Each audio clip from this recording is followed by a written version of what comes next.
In 1997, the highest paid NBA player was none other than Michael Jordan, being the first player to earn around $30 million in a single season. The same year, the NBA was estimated to earn around $1.7 billion, while the Bulls as the franchise earned around $160 million.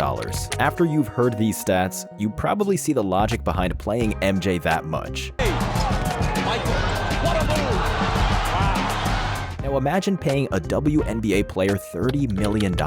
Sure, why not? But when you hear the official financial prediction for them is to lose around $50 million in 2024, something doesn't add up. However, that didn't stop the WNBA players from demanding higher salaries for years. Some of them even went as far as suggesting the NBA players should pay for them. The pay gap would be something that, we could just take a donation around the NBA maybe.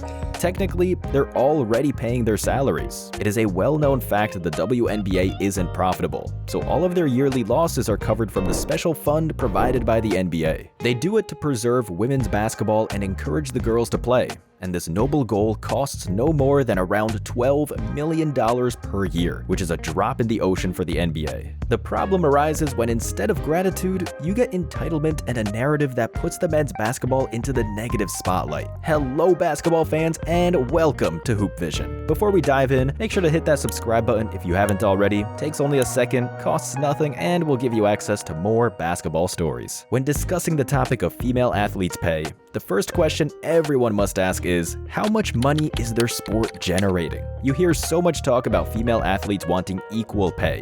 Nothing wrong with that, but what they don't say is the structure of professional sports is the same for everyone. Both male and female athletes, you bring in the revenue, you get paid a part of that. Imagine if Luka Doncic demanded his current contract while the league was losing money every year. If the Dallas Mavericks didn't earn way more than they pay Luka, they'd be on their way to bankruptcy. The reason why NBA players have guaranteed amounts in their contracts is because the franchises are financially stable and can afford to pay their players and staff from the profits they generate, not what someone donates to them like the WNBA. But why is that? Why can't they generate the same numbers as their male colleagues? This isn't throwing shade at women's basketball, but a comparative analysis instead. For starters, the NBA has been so much longer on the map and had the time to develop the brand and set themselves up for the position they're currently in. If you know the NBA, it's one of the most smoothly run businesses in the world. The main products are the basketball games, of course, followed by shoes, merchandise, TV rights, commercials, and other income sources. Just like any other business in the world, the NBA needs a market to sell to and a base of customers who consume the product. If there was no demand for NBA basketball, they'd run out of business pretty quickly.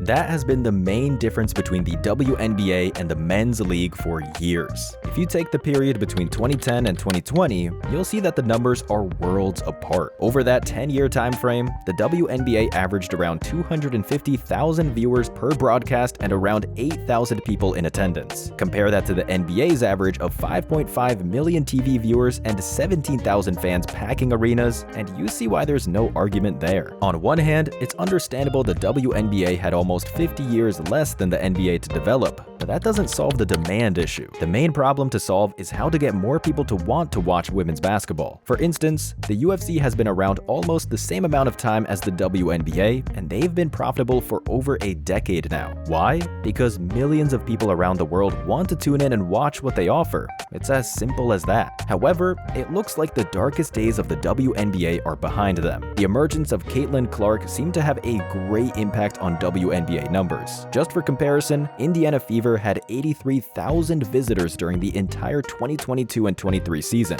After drafting Clark, they've surpassed that in 5 games. If that's not a superstar effect, then we don't know what is. The merchandise sales have also gone up for the WNBA, besting the previous year by 136%. Clark's debut game brought in a little bit more than 2 million viewers, which is unreal for women's basketball. The girl is basically Steph Curry of the WNBA, and you'd think everyone in the world of women's basketball would celebrate her for it. But no, not everyone's pleased to see her succeed. Many of her female colleagues were quick to dismiss her talent and impact both on and off the court. The fact she has already reached a significant financial success didn't sit well with many veteran WNBA players. Clark is on a 4-year, $338,000 deal with Indiana, which isn't much to be fair, but she used all the other opportunities that came with her kind of platform. The sponsorships with State Farm, Gatorade, and Panini netted her around $3 million.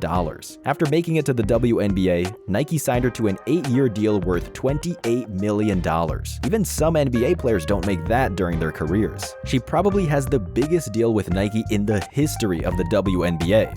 The data can't be confirmed as the others haven't been publicly disclosed, but there were only 4 women to get the shoe deal from Nike, and Clark is undoubtedly the biggest name of them all. There will probably be some time before the WNBA sees the financial results of Caitlin Clark joining the league, but there's another aspect in which her presence has played an irreplaceable role. What no money in the world could have changed before was the public perception of female basketball players being somewhat unskilled and boring to watch. Clark changed that in a way that showed the world women can be ballers. If you were to look for WNBA videos on YouTube, there were so many funny moments, failures, and bloopers popping up. Now, all that's changed thanks to her amazing skills. The girl can make the arena go through the roof, and she's changing the WNBA's public perception one highlight at a time. The shootout against Steph during the All-Star weekend was a brilliant marketing move, as was rejecting Ice Cube's Big 3 invitation. Clark was offered around $15 million to play 3-on-3 basketball for 8 weeks, but said no.